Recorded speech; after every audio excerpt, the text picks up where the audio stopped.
अध्याय 4 शुभ संकल्प। एकांकी विधा में रचित इस पाठ में वृक्षों के अंधाधुंध कटने पर समस्त प्राणी जगत के लिए चिंता व्यक्त की गई है। वृक्षों का महत्व दर्शाकर उनकी रक्षा का संकल्प आशा की किरण दिखाता है। कहानी के पात्र हैं बरगद, नीम, पीपल और अमरूद जैसे वृक्ष, पशु जैसे बंदर, पक्षी जैसे कोयल, बालक धवल, दिव्या, थॉमस और हनीफ। बरगद दादा प्रणाम। खुश रहो, खूब फूलो फलो, तुम सब दीर्घायु बनो।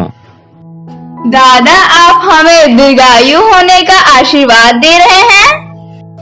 हाँ, मैं तुम्हें दीर्घायु होने का ही आशीर्वाद दे रहा हूँ।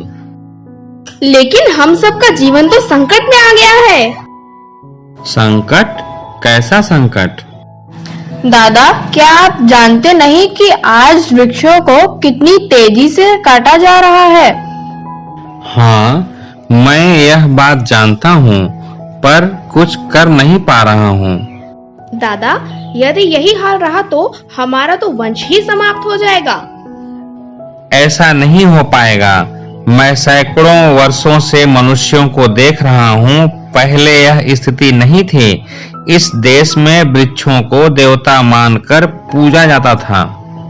हाँ दादा, स्त्रियां मेरी बहुत पूजा करती थीं, पर अब न जाने क्या हो गया है। मुझे आश्चर्य इस बात का है कि ये लोग हमसे बहुत लाभ उठाते हैं। ये मेरी टहनियों से दातुन करते हैं, मेरी निबोरियों से तेल निकालकर साबुन बनाते हैं, मेरी पत्तियों को सुखाकर कीटनाशक के रूप में प्रयोग करते हैं।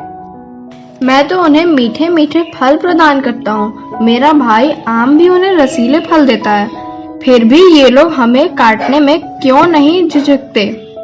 अरे हम तो इनके जीवन रक्षक हैं। हम इन्हें आश्रय प्रदान करते हैं। तुम सभी की बातों में तुम्हारी चिंता झलक रही है। हमें कोई समाधान खोजना चाहिए। तभी बंदर उछलता कूदता वहां आता है। बरगद दादा मुझे भी रहने को स्थान दो। बंदर बेटे, तुम घबराए हुए क्यों हो? वृक्षों को काटते जा रहे हैं। यदि वृक्ष ही नहीं रहेंगे तो भला हम कहाँ रहेंगे, क्या खाएंगे? बरगद दादा, वृक्ष न रहने पर भला मैं कैसे गा पाऊंगी? दादा आपने देखा मनुष्य ने अपने स्वार्थ के कारण प्राणी जगत में कैसी त्राही त्राही मचा रखी है। प्यारे बच्चों, थोड़ा धैर्य रखो। यदि मनुष्य वृक्षों को इस प्रकार काटता रहा तो एक दिन वह स्वयं बहुत बड़े संकट में फंस जाएगा। वह किस संकट में फंस जाएगा? वृक्षों को अंधाधुंध काटने से उसका पर्यावरण प्रदूषित हो जाएगा। उसे सांस लेने के लिए स्वच्छ वायु तक नहीं मिल पाएगी। तभी 4 बालक धवल, दिव्या, थॉमस और हनीफ प्रवेश करते हैं। उफ, कितनी गर्मी है। धूल और धुएं से मेरा दम घुटा जा रहा है। मैं तो गाड़ियों के शोर से और धुएं से परेशान हो गया हूँ। आओ हम सब इस बरगद की छाया में बैठे। हाँ, सचमुच यहाँ शीतलता है। मुझे तो ये हरे भरे वृक्ष बड़े अच्छे लगते हैं। ये वातावरण को शुद्ध बनाए रखते हैं। हाँ, मेरी दादी बताती हैं कि वृक्षों में भी प्राण होते हैं, वो भी सांस लेते हैं। अरे हाँ, प्रसिद्ध वैज्ञानिक जगदीश चंद्र बसु ने तो यह सिद्ध कर दिया था कि वृक्षों में भी जान होती है। फिर कुछ लोग वृक्षों को काटते क्यों हैं?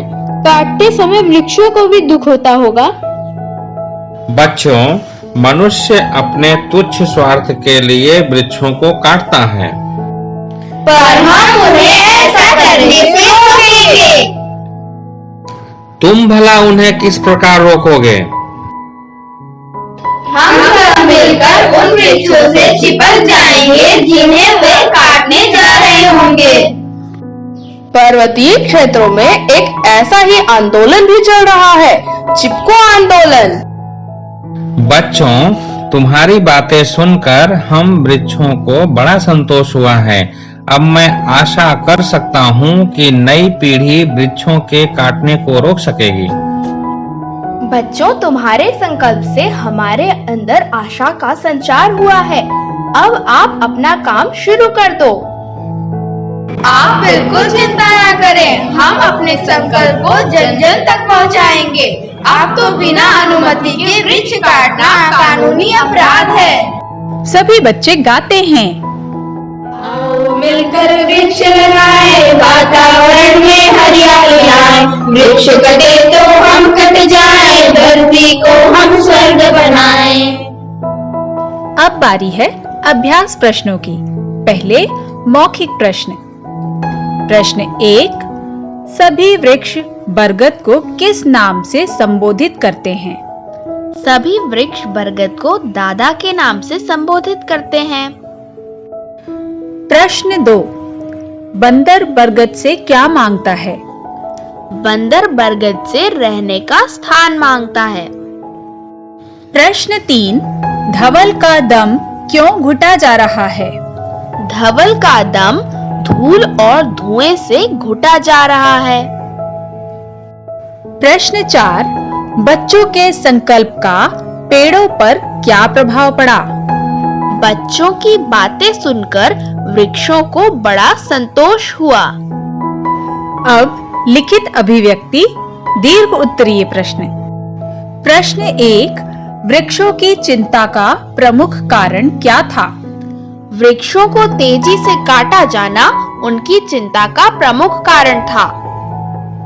वृक्षों से पाठ में क्या क्या लाभ बताए गए हैं? वृक्षों की टहनियों से दातुन करते हैं, नीम की निंबोरियों से तेल निकालकर साबुन बनाते हैं और पत्तियों को सुखाकर कीटनाशक के रूप में प्रयोग करते हैं। वृक्षों से फल मिलते हैं और आश्रय भी मिलता है।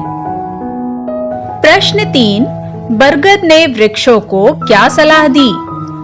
बरगद ने वृक्षों को धैर्य रखने की सलाह दी। प्रश्न 4, बच्चों ने वृक्षों को बचाने के लिए बरगद को क्या बताया? बच्चों ने बताया कि अब बिना अनुमति के वृक्ष काटना कानूनी अपराध है।